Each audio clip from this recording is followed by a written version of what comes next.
Labdien! Es esmu Aika Kriškovska, un šis ir Laumiņas sarunas. Savā 15 gadu pieredzē vadot bērndārzu, esmu saņēmusi no vecākiem daudz un dažādus nemainīgus jautājumus par bērnu audzināšanu. Tādēļ šajā podkāstā meklēsim kopīgi atbildes. Šīs dienas sarunas tēma ir bērnu psiholoģija. Uz sarunu esmu aicinājusi klīnisko psiholoģi Ingu Dreimani. Labdien! Labdien! Kā pirmais jautājums man būtu aktuāls par to, kad bērnu temperaments un to raksturu iezīmes, varbūt jūs varētu vairāk mums pastāstīt. Bērnu temperaments ir kaut kas, ko mēs it kā visi zinām, tai pašā laikā nezinām. Ja mēs runājam par cilvēka dabu, tad tiešām mēs varam teikt, ka ir kaut kas, ar ko mēs piedzimstam, un tad ir tā daba, kura tiek veidota dzīves laikā. Ja tas ir kā akmens, no kura veidota skulptūra, un temperaments ir tas akmens. Un viņi ir ļoti dažādi, un ja kādreiz varbūt skolā cilvēki ir pildījuši testus, ja tur kurš ir flegmātiķis, melanholiķis, tad šobrīd mēs zinām, ka temperamentu jeb to iedzimto daļu nevar tik vienkārši raksturot. Un mums katram cilvēkam tas temperaments sastāv no 9 dažādām iezīmēm. Piemēram, aktivitātes līmenis. Ir cilvēki, kuri ir tā kā mazie spridzeklīši, kuri iet un dara visu laiku un nekustās. Ir cilvēki, kuri var darboties, bet viņiem vajag vairāk pauzītes, lēnāk, mierīgāk. Piemēram, regularitāte. Ja ir cilvēki, kur tā kā šveicis pulkstens iet, viņi vienā laikā ceļās, vienā laikā ir apetīti, vienā laikā gribas iet gulēt, tas iet tā ļoti cikliski un ļoti dabiski. Un ir bērni, kuriem tas regularitāte ir ļoti haotiska. Vienu dienu ir laba diena, otru dienu ir ļoti slikta diena. Un šādā te veidā ir vesels 9 iezīmes mums katram, turpinot ar fizisko jūtīgumu, ar emocionalitāti, ar pirmo reakciju uz jauno, ar neatlaidību, ar pielāgošanās ātrumu un tā tālāk tā joprojām. Un tad sanāk, ka šīs 9 iezīmes viņas veido ļoti dažādas kombinācijas. Ja? Un balstoties uz šīm kombinācijām, tad tā vide veido to skulptūru, jeb to personību. Un varbūt jūs varētu mums izstāstīt, kas tad ir šīs 9 iezīmes? Jā, tas, ko es iesākumā nedaudz minēju, tātad aktivitātes līmenis, regularitāte, emocionalitāte, neatlaidība, pirmā reakcija uz jauno, fiziskais jūtīgums un pārējos bišķiņ piemirsu, tiklīdz atcerēšos par tiem pateikšu, bet tā būtība galvenā, kas ir tas raksturotā, tad mūsu tādu arī kā mēs apstrādājam informāciju, kā mēs iekļaujamies vidē un kā mēs veidojam attiecības ar apkārtējiem. Kas ietekmē bērnu uzvedību? Ja mēs turpinam to stāstu par akmeni un skulptūru, kas veidojas, ja tā vide kopumā, tad tas nozīmē cilvēki, kas ir apkārt bērnam, ietekmē to uzvedību. Tie ir gan vecāki, gan radi, draugi, ar kuriem ikdienā sanāk diezgan daudz pavadīt laiku. Tie ir speciālisti, kuri pieskata bērnu, ja vai tā ir auklīte, pedagogi, speciālie pedagogi, mediķi, jo reizēm bērnam ir apstākļi, kādēļ viņš daudz laika pavada pie mediķiem. Ja tā, tad tas viss ir jāņem vērā. Tā ir fiziski vide kā tāda. Ja tā, tad cik daudz šajā vidē bērns drīkst kustēties, cik daudz bērns drīkst kaut kam pieskarties, kaut ko aiztikt, vai viss ir tāds, ka šo nedrīkst aiztikt, ir visu laiku jābūt ļoti uzmanīgam. Cik daudz bērns drīkst kustēties šajā vidē, cik tālu drīkst kustēties. Tas ir ritms, kāds ir dienas ritms, ja cikos ģimene ceļās, cikos ģimene iet gulēt, cik piesātināts ir šis dienas ritms ģimenei, un vai bērnam ir 4 pulciņi nedēļā, vai tas ir 1 pulciņš nedēļā, vai bērnam ir iespēja daudzīties, vienkārši daudzīties, vārtīties pa zemi, spēlēties, ķēmoties, mēdīties, visas šīs lietas darīt. Ja tas ir ēdiens, ko bērns ēd, ja tā, tad cik daudz tur ir tie paši cukuri, ogļhidrāti, proteīni un viss kaut kas tādā veidā. Tā ir informācija, kas bērnam ir apkārt, ja tā tad kaut vai cik skaļa mūzika skan, kāda veida mūzika, vai tur skan daudz visādas filmas un ziņu raidījumus laika ir fonā, viss kaut kas. Tā kā ir tiešām ļoti daudz apstākļu, kas ietekmē to uzvedību kopā, tāpēc mēs nevaram teikt, ka noteikti izmainīšu iekārtojumu istabā un mainīsies bērnu uzvedība. Ja, vai, teiksim, domāju, īpaši tie vecāki, kam ir vairāki bērni, ļoti labi arī redz to, ka ir kaut kas līdzīgs bērnos un tad ir kaut kas atšķirīgs. It kā vien un tie paši vecāki, it kā vien un tā pat ģimene, bet, kā teica viens no maniem skolotājiem, katrs bērns ienāk citādā ģimenē. Pirmais bērns ienāca bez bērnu ģimenē, otrais bērns ienāk ģimenē, kurā jau ir viens bērns, un tā ir milzīga atšķirība. Kādi atbalsta pasākumi kā vecākam un pedagogiem būtu darbā ar grūtiem bērniem? Jā, tas pirmais varbūt, ko mēs varam izrunāt, ko nozīmē grūts bērns. Ne, tā kā atkal, ja mēs atgriežamies pie tām temperamenta iezīmēm, tad tā ir daļa, kas veido grūto bērnu pēdiņās. Grūtais bērns nozīmē, ka tas ir bērns, kurš neiekļaujās tik labi kopējā dienas ritmā, kurā vairums bērnu iekļaujās salīdzinoši viegli. Bet subjektīvi arī vidusmēra bērns var likties grūts. Piemēram, vecākam, ja kuram ir ļoti intensīvs dienas ritms, noteikts cikos, kas ko jādara, ja, un tad viņam ir tāds plūstošs bērns vai bērns, kurš vienkārši ir nogurs, viņš arī tajā dienā var būt grūts. Ja mēs tā domājam īsumā, tad grūts bērns ir tāds, kuram ir grūtāk pielāgoties visiem tiem noteikumiem un prasībām, viņus izpildīt. Ko darīt? Pirmais, kas mums ir jādara, ir pieaugušajiem jāparūpējas par sevi. Jo, lai cik tas paradoksāli nebūtu, bet ir grūti palīdzēt bērnam, ja pieaugušo vada emocijas. Ja viņas ir svarīgas, bet viņas nav pašas galvenās, tad pats pirmais ir iegūt sevī kaut cik mieru, lai var sākt vērtēt, analizēt situāciju. Ja tā tad nevis reaģēt uz situāciju, bet uz viņu atbildēt. Tad pats pirmais ir parūpēties par sevi. Ja tas ir šeit un tagad, tad tas ir ieelpot, izelpot, pakustēties, lai nav sastīns kā akmens, ja varbūt paskatīties uz kaut ko citu, ja tā tad ļaut sev to mieru iegūt. Ja mēs skatāmies tā ilgtermiņā, tad tas ir jautājums vecākiem un pedagogiem, kā viņi atjauno savus resursus. Jo biekus pieaugušais ļoti grūti var palīdzēt bērnam. Ja tā tad kaut cik, ka man ir spēka, to pusstundu saglabāt mieru. Otrs solis tā tad ir, tad cenšamies saprast, kas īsti notiek. To reti, kad var saprast 5 vai 10 minūtēs. Tur parasti ir vajadzīgas vairākas dienas, kad ir iespēja pavērot. Nevis visas dienas garumā, bet, piemēram, bērnu pavērot no rīta, pusdienas laikā, vakarā.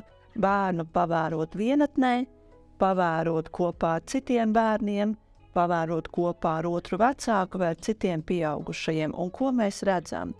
Un tad mēs varam skatīties, piemēram, kā bērns saglabā kontaktu ar cilvēkiem apkārt. Ja, vai veido acu kontaktu, vai, piemēram, tad, kad pasaka viņa vārdu, reaģē uz to. Ja, tad kā bērns ir šajā te kontaktā, cik ilgi bērns spēj saglabāt to kontaktu pirms sāk dīdīties un knosīties kaut kur apkārt. Ja.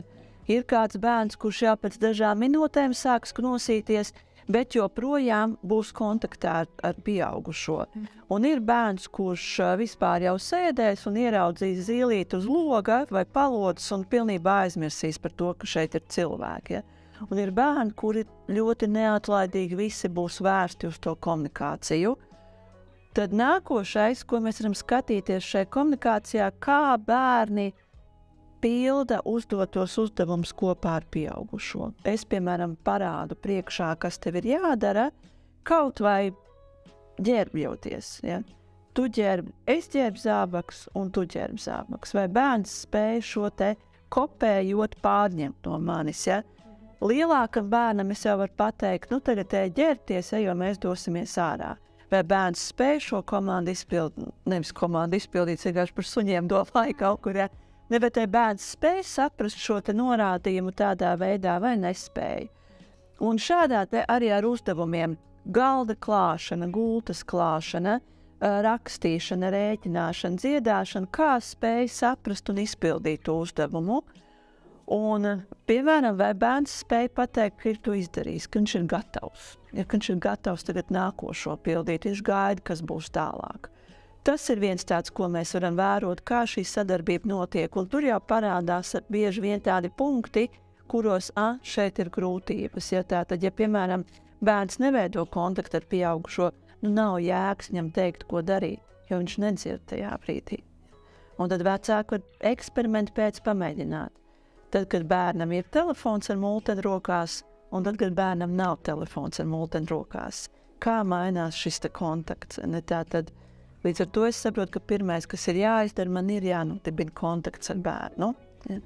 Tāpatās mēs varam vērot, ka bērns, cik ilgi bērns spēj darboties patstāvīgi, bez pieaugušo uzmanības. Ja. Ir bērni, kur spēj to diezgan ilgi, bet ir bērni, kuriem vajag to pieaugušo uzmanību. Kaut vai, ka pieaugušais ir klāt. Ja man pašai nācies sēdēt blakus bērniem, neko nedarot. Viņi vienkārši grib, lai es tiešām skatos, kā viņi dzīmē, kā viņi ar plastelīnu darbojās, kā viņi liek lego. Un ik pa laikam viņi skatās, vai es viņus vēroju. Un tad tie bērni izdomā, tagad tu varētu man kaut ko palīdzēt. Bet ja es esmu telefonā iekšā, tad viņš var sākt man raustīt. Tad viņš sāks to lego skaļāk likt. Tad sāks kaut ko mest pa gaisu, ne? Jo tā kā to uzmanību vajag šeit un tagad. Un tad tā liekot kopā, tāpēc ir vajadzīgs vairāk laika, ne, lai saprastu, kas sanāk bērnam un kur ir tās grūtības. Un tad jau no tā mēs veidojam tālāk plānu, kas ir tas, ko mainīt. Kurā brīdī vecākam būtu jāsāk uztraukties, ka nav ok kaut kas ar viņu bērnu? Tādi mani novērojumi liecina, ka absolūtākais vairākums vecāki jau uztrauc no dzimšanas brīža, ja ka bērnam kaut kas nav ok. Tas, ko vēl mēs varam ņemt vērā, ka bērna attīstība notiek ļoti intensīvi un ļoti dažādās jomās. Tā ir fiziskā attīstība, tad kā ķermenis attīstās, tā ir ķermeņa pārvaldības attīstība, kā bērns šo ķermeni pārvalda. Tā ir emocija attīstība. Ja kā bērns tiek galā ar dusmām, ar prieku, ar skumjām, ar bailēm. Tā ir mentālā attīstība, noturēt uzmanību, atmiņu, sākt domāt, tā kā plānot, apzināties sevi. Tā ir sociālā attīstība. Ir šausmīgi daudz attīstības virzieni, līdz ar to viņi visi nebūs vienmērīgi un vienlaidus. Ja tā tad ir kaut kur kāda joma, kura nedaudz iekavēsies, kura būs nedaudz lēnāka, kāda joma bērnam būs brīnišķīgiem panākumiem, tas ir tas, ko mēs caurmērā skatāmies tādā veidā. Bet tādi kritēriji, kas nosaka, ir tas pats kontakts, vai bērns veido kontaktu ar cilvēkiem, vai paliek vairāk tāds savā pasaulē, īpaši tas skatoties uz tādu 2-3 gadu vecumu, ja vai bērnam ir ziņkārība un interese par apkārtējiem. Fiziskā agresija savu kulmināciju sasniedz 2-3 gadu vecumā. Principā cilvēks vairs nekad mūžā nav tik fiziski agresīvs, kāds ir 2-gadnieks un 3-gadnieks. Ja šī fiziskā agresija turpiniet uz augšu pēc 2-3 gadu vecuma, tas ir vēl viens tāds kritērijs, kas pasaka, ka ir jābūt, ka tam satraukumam ir pamats. Ja, ka tātad, kas notiek šī te uzvedības pārvaldība, viņa kaut kā neattīstās tik vēlami, kā mēs to gribētu. Valodas attīstība, ja vai, teiksim, 2-3 gadu vecumā jau bērns veido kaut kādu dialogu, ja vai kaut kādi teikumi veidojās vai ieklausās, atsevišķas frāzes, tur nebūs ļoti gari, bet tas ir tas, kas būs. Paša aprūpe, ja teiksim atkal tie paši, kurā vecumā jau pat gada vecumā, pat pusgada vecumā bērns piedalās savā pašaprūpē. Un vecāki, kas ikdienā maina bērniem mautiņus un mazgā dupsi un seju, viņi ļoti labi to redz. Ja, kad bērns ir tā kā izvārīt makaroni, ja, kurš sevi nevar savākt, bet kad bērns tā kā palīdz, ja, viņš tā kā pacētās kājas vieglāk, mēs jūtam, ja, ka tas bērns arī sevi tur. Un tātad jau ar tādām mēs varam redzēt, ka arī tā attīstība notiek, ja, kad bērns spēja aiziet uz tualeti vai pateikt, ka man vajag uz tualeti, ka es gribu ēst, ja tātad paēst daudz visu šīs lietas. Kā mums iedrošināt šos vecākus doties meklēt palīdzību un doties pie speciālista? Pats pirmais droši vien mums kā līdzcilvēkiem ir jāatcerās, ka neviens nav mācījies par profesionālu vecāku. Izņemot Pepa mammas, varbūt viņas būtu tuvākais, un audžu vecāki, ja, kas tiešām mācās, ko nozīmē tam velta laiku, ja tad mēs balstamies visi lielā mērā uz savu pieredzi par to, kādiem būt vecākiem. Un otrs ir, ka tās bailes viņas tiešām ir. Ja. Viegli pateikt, grūtāk izdarīt, bet frāze nebaidies, viņa nepalīdzēs. Tas, ko iedrošinot var pateikt, ka labāk lieku reizi aiziet nekā viena reize pa maz. Ja, tā kā un pie psihologa vai pie neirologa, piemēram, ja, vai pie speciālā pedagoga var iet, tāpēc, ka tas ir cilvēks, ar kuru es varu detalizētāk runāt par kaut kādiem jautājumiem, ar kuriem ikdienā nav laika, līdz ar to par viņiem padomāt un saprast, kā tos risināt.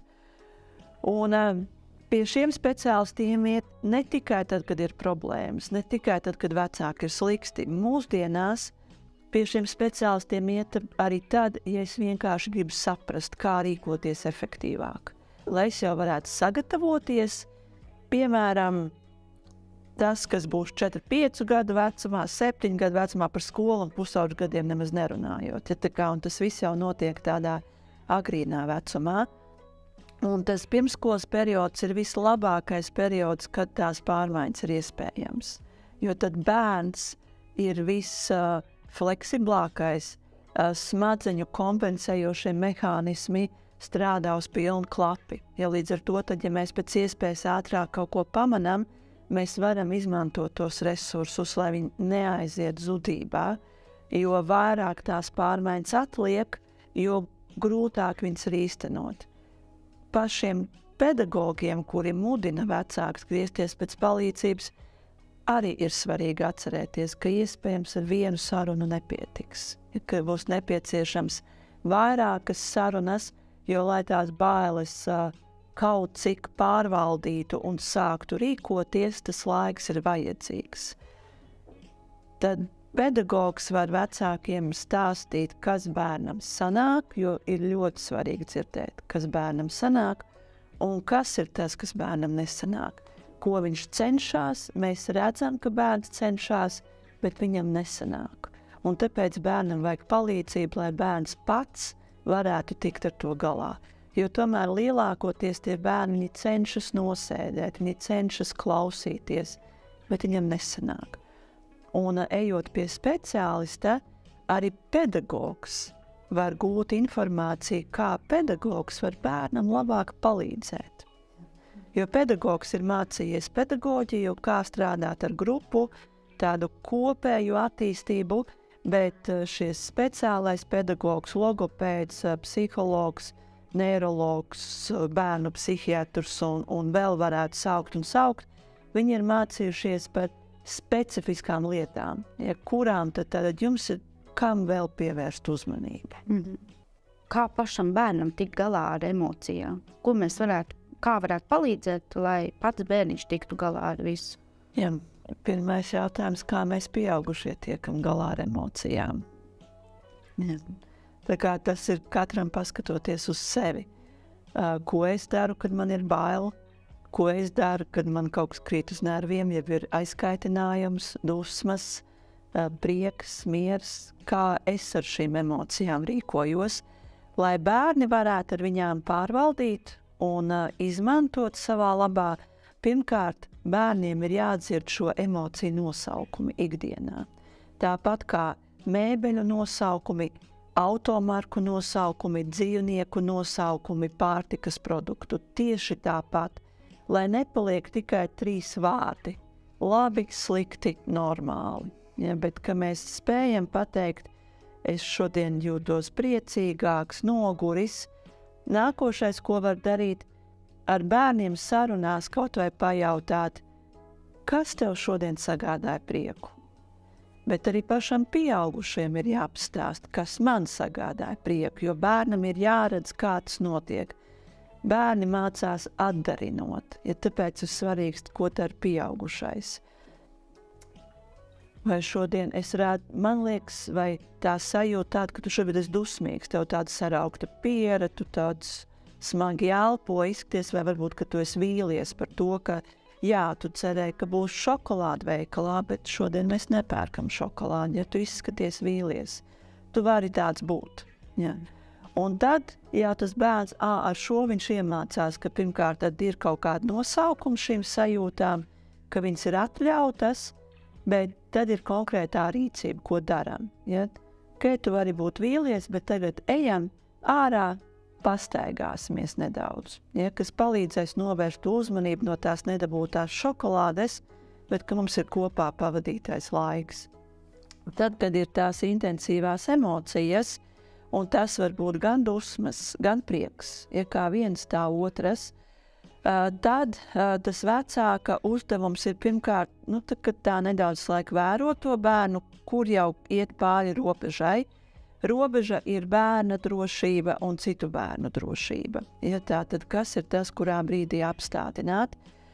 Jāskatās, kādas ir bijušas tradīcijas ģimenē visu laiku, bet viens no veidiem ir jāpiemēram, tā kā bērnu apskaut, ja, bet nevis spiest viņu, bet lai viņš jūt, ka viņa apskauj, ka viņa tur, ka tās emocijas to bērnu nepārņem, tāds bezgalība. Ja, tātad, ka ir kaut kāds robežas, sakot, ka jā, tu esi dusmīgs, es tev laidīšu vaļā, tad, kad tās dusmas sāks mazināties, un tad mēs varēsim par to parunāt, ja, kas ir noticies tādā veidā.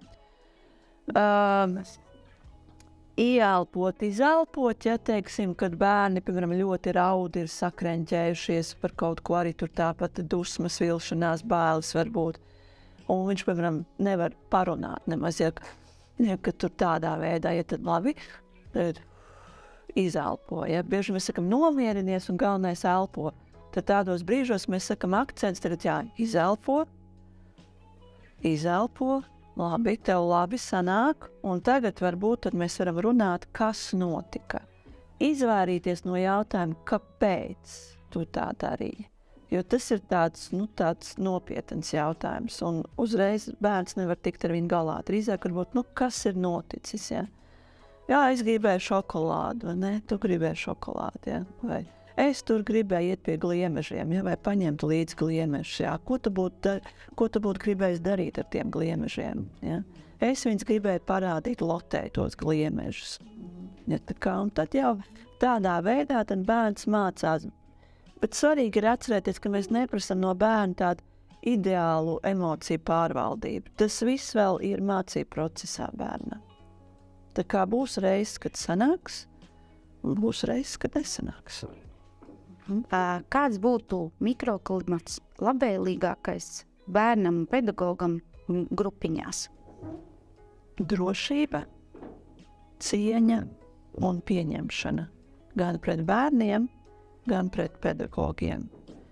Praktiski tas nozīmē tātad ir skaidrs, kur kas atrodas, gan bērniem, gan pedagogiem. Tas ir sasniedzams, to var paņemt, izdarīt. Ir ļoti skaidri noteikumi. Ja? Teiksim, īpaši, ja ir bērni ar grūtībām, ja tie saucamie grūtie bērni, tad viņiem noteikumi ir ļoti svarīgi.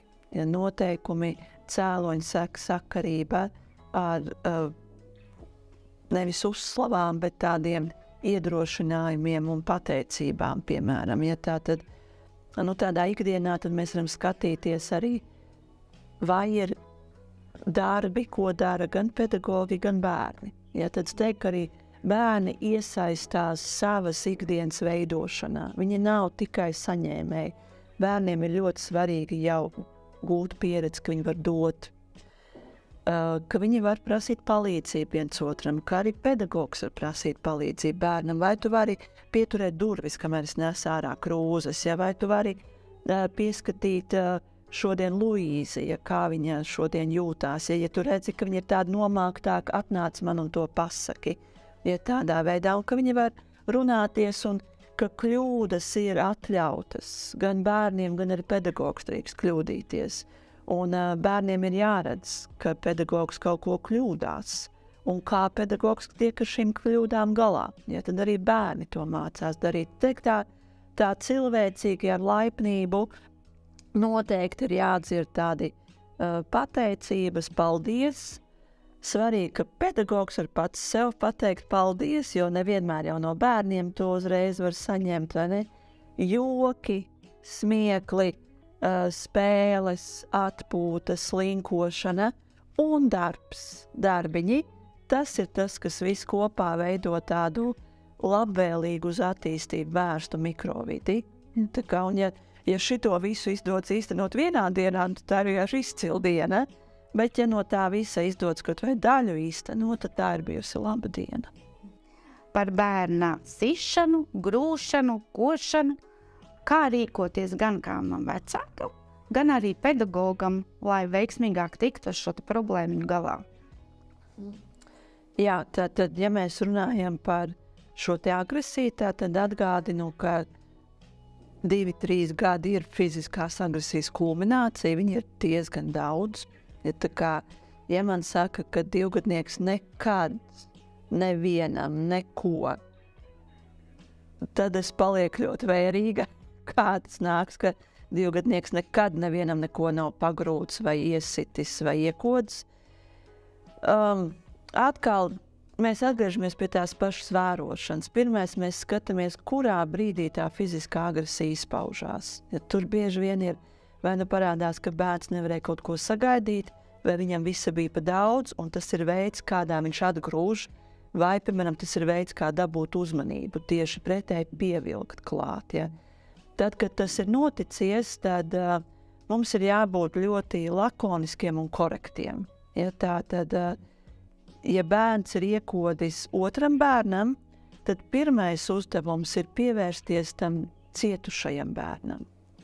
Ja, tā tad parūpēties par šo cietušo bērnu, kuram ir sāpes nodarītas, kaut vai pastīties, vai tur nav asinis, piemēram, ja, vai tur nevajag medicīnisko palīdzību, medmāsu vai vēl kaut ko, ja tad to bērnu samīļot, tad ko šis kodējs ar to mācās, ka ar košanu es primāru uzmanību nedabūšu uzreiz, ja tā tad, bet šis bērns.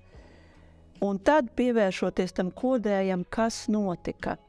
Un tad, vai tu gribēji šo mantu dabūt, vai tu gribēji man nākt pie rokas, ja, tad vai tev visa bija pa daudz, un tad mēs pasakam vārdos, ja, ka jā, tu gribēji šo mantu dabūt, bet viņu ir jāgaida, jāmācās gaidīt.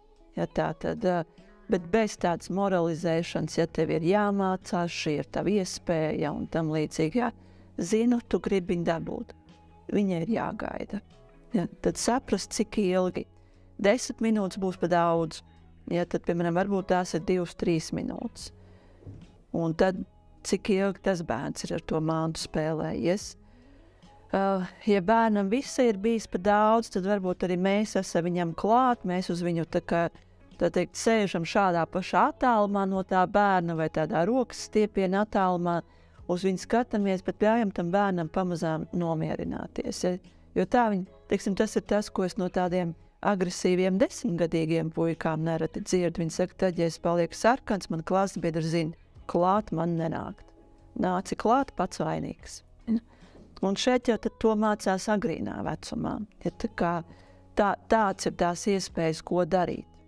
Un nobeigumā 3 vārdos, ko jūs ieteiktu vecākiem, lai būtu tāda perfekta audzināšana ģimenes bērni? Man sanāks 2 teikumos. Ļoti labi, var arī 3. Tas pirmais, ko es gribu pateikt, ka bērna audzināšana var būt vienkārša, bet viņa nav viegla. Ja, nav viegla. Bet otrs, lai varētu būt pēc iespējas tāds patiesi mīlošs, praktisks vecāks. Tad praktiski mīlošs vecāks parūpēties par sevi. Sit man nost, bet vecākiem ir jāatrod laiks, kā atpūsties. Nomainot vienam otru, iesaistot vēl citus, ja tātad atpūsties par sevi reizēm, bet saglabāt savu hobiju. Jo bērni ir sajūsmā redzēt aizrautīgus vecākus.